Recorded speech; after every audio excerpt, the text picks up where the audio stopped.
If I got rid of my demons, I'd lose my angels. It happens like this. One day you meet someone, and for some inexplicable reason, you feel more connected to this stranger than anyone else, closer to them than your closest family. Perhaps this person carries within them an angel once sent to you for some higher purpose to teach you an important lesson or to keep you safe during a perilous time. What you must do is trust in them, even if they come hand in hand with pain or suffering. The reason for their presence will become clear in due time. Although here is a word of warning: you may grow to love this person, but remember, they are not yours to keep. Their purpose isn't to save you, but to show you how to save yourself. And once this is fulfilled, the halo lifts and the angel leaves their body. As the person exists your life, they will be a stranger to you once more. It's so dark right now, I can't see any light around me. That's because the light is coming from you. You can't see it, but everyone else can. Fools rush in where angels fear to tread. Rejection is an opportunity for your selection. If I had wanted you dead 5 minutes ago, you'd have died 5 minutes ago. You do realize this makes your wings even more unique. Are you saying you shot me as a cosmetic procedure? Every angel is terrifying. I was walking among the fires of hell, delighted with the enjoyments of genius, which to angels look like torment and insanity. And second, keep in mind that you are a weapon in theory. When you're done with training, you shall be able to kick a hole in a wall or knock out a moose with a single punch. I will never hit a moose, said Clary. They're endangered. St. Anthony said in his solitude he sometimes encountered devils who looked like angels, and other times he found angels who looked like devils. When asked how he could tell the difference, the saint said that you can only tell which is which by the way you feel after the creature has left your company. Dear child, sometimes when you travel through hell, you meet people that you think they are in heaven because of their cleverness and ability to get away with things. Travel past them because they don't understand who they have become and never will. These type of people feel justified in revenge and will never learn mercy or forgiveness because they live by comparison. They are the people that don't care about anyone other than who is making them feel confident. They don't understand that their deity is not rejoicing with them because of their actions. Rather, he is trying to free them from their insecurities by softening their heart. They rather put out your light than find their own. They don't have the ability to see beyond the false sense of happiness they get from destroying others. You know what happiness is and isn't? It isn't this. Don't see their success as their deliverance. It is a mask of vindication which has no audience other than their own kind. They have joined countless others that call themselves survivors. They believe that they are entitled to win because life didn't go as planned for them. You are not like them. You are not meant to stay in hell and follow their belief system. You are bound for greatness. You were born to help them by leading them rise up and be the light home. You were given the gift to see the people truth, to see the truth. They will have an army of people that are like them, and you are going to feel alone. However, your family in heaven stands beside you now. They are your strength, and as countless as the stars, it's time to let go. I love your guardian angel. Poets are damned, but see with the eyes of angels. Are you a lucky little lady in the city of light, or just another lost angel, a city of night? It's too cold outside for angels to fly. Unwinged and naked, sorrow surrenders its crown to a throne called grace. Nobody's perfect. We're all just one step up from the beast and one step down from the angels. Attempt to back out. Probable result, death.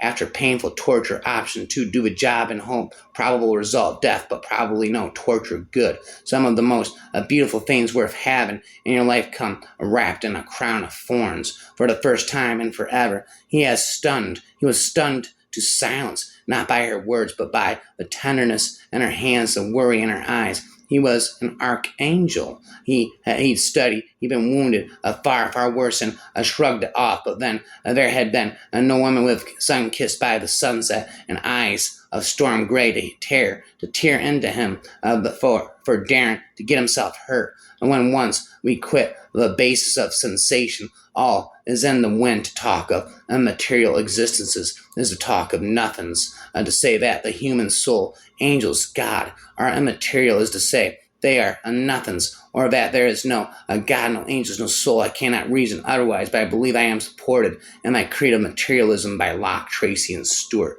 How come when mortals many things their own options to make a deal with hell or sell their soul? Why can't they make deals with God in exchange for good behavior? It was another of those rare moments when I surprised Carter. I waited for the glib answer. I'd mentioned to Seth something along the lines of goodness being its own reward. The angel considered us several seconds. For several seconds, humans make those deals all the time, he said finally. They just don't make them with God. Then who are they making them with? I exclaimed. Themselves. For truly we are all angels temporarily hiding as humans. He reached forward to cut my cheek. The touch surprised me. Please understand that no matter what I am or what has happened in the past, I am yours. I am devoted to you above all, including my own life. I exhaled after holding my breath for what I felt like forever. That's pretty heavy, Will. His expression was impassioned, and the backs of his fingers brushed the side of my neck. It is a burden I am glad to carry.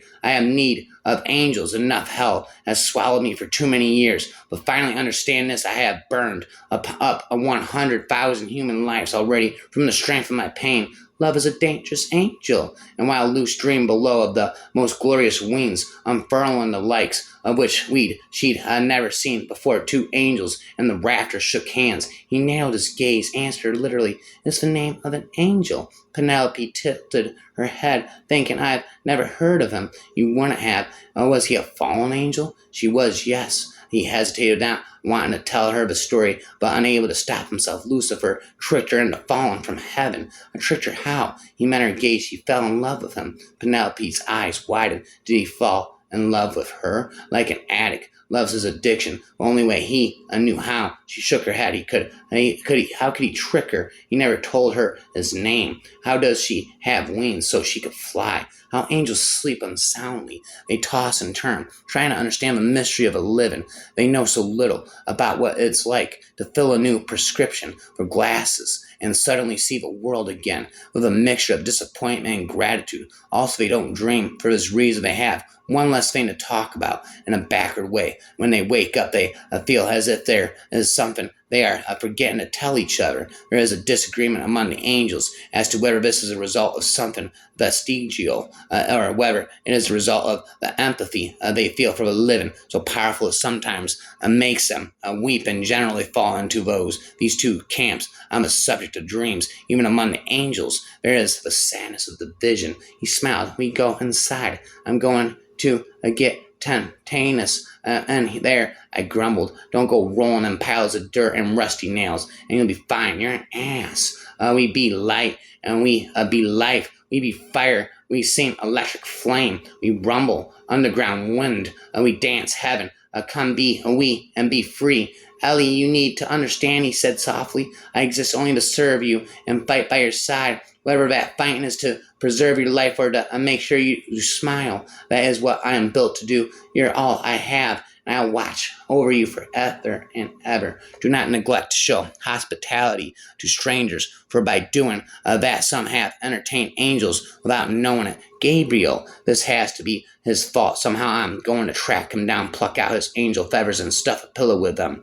Even when muddy, your wings sparkle, bright wonders that heal broken worlds. He who has rejected his demons badgers us to death with his angels. We are men in our own natures, frail, incapable of our flesh. A few are angels. They say love is blind, but it isn't. Love is perfect sight. Love is the ability to see a person. I mean, really see him, his strengths, his weaknesses, his flaws, all his past triumphs and mistakes, and view that person not as the world says you're supposed to see him, but as you see him, as that special someone you know you will always embrace, body and soul, no matter what anyone else says or thinks. I know I can't tell anyone what I've been through. I know they wouldn't understand. They don't see him the way that I see him. All they know is the legend, the darkness. They don't know the inner beauty, the warmth, and the joy more intense than anything I ever thought was possible to experience. They don't know the truth behind the name, my angel, my only Lucifer. The hand on my hair, a move to my back,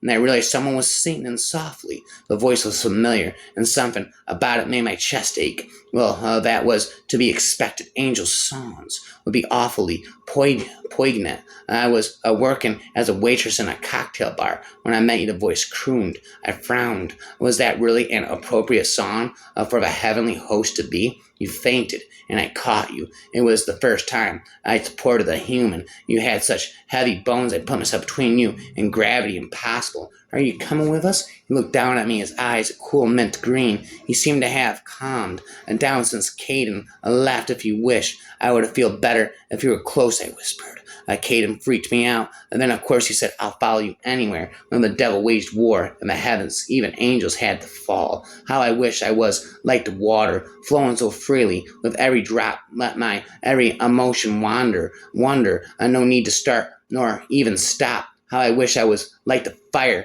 burning with every flame up, leaving a trace of hot desire as a phoenix raises its wings up. How I wish I was like the earth, raising each flower from the ground, seeing the beauty of death and birth, and then a return to the ground. How I wish I was like the wind, hearing each whisper, a sound and thought, a lonesome and wandering little wind, shattering all that has been sought. Oh, how I wish I was where you are, not separated by empty space. So far it seems like we're galaxies apart. We find hope within our heart, and how I wish I was all of the above, so I can come below, and yet forget the beauty of angels, which come down like a dove, and demons who love with no regret. A loose blushed. What kind of angel are you? I'm some sort of in-between gigs right now, Daniel said. It's been angelic knowledge again and again. Inside of my head, my guardian angel of infinite angelic knowledge says, never ending again. Then the woman came and told her husband, a man of God came to me, and his appearance was like the appearance of the angel of God. Very awesome. I did not ask him where he was from, and he did not tell me his name. And he said to me, these words are trustworthy and true. And the Lord of God, whom the spirits of the prophets has sent his angel to show his servants what must soon take place. For whoever is ashamed of me and of my words in this adulterous and sinful generation, of him will the Son of Man also be ashamed when he comes into the glory of his Father with the holy angels. Thus the heavens and the earth were finished, and all the host of them, when the morning stars sang together, and all the sons of God shouted for joy. A toy, a boy, a heavenly joy, ahoy, a boy.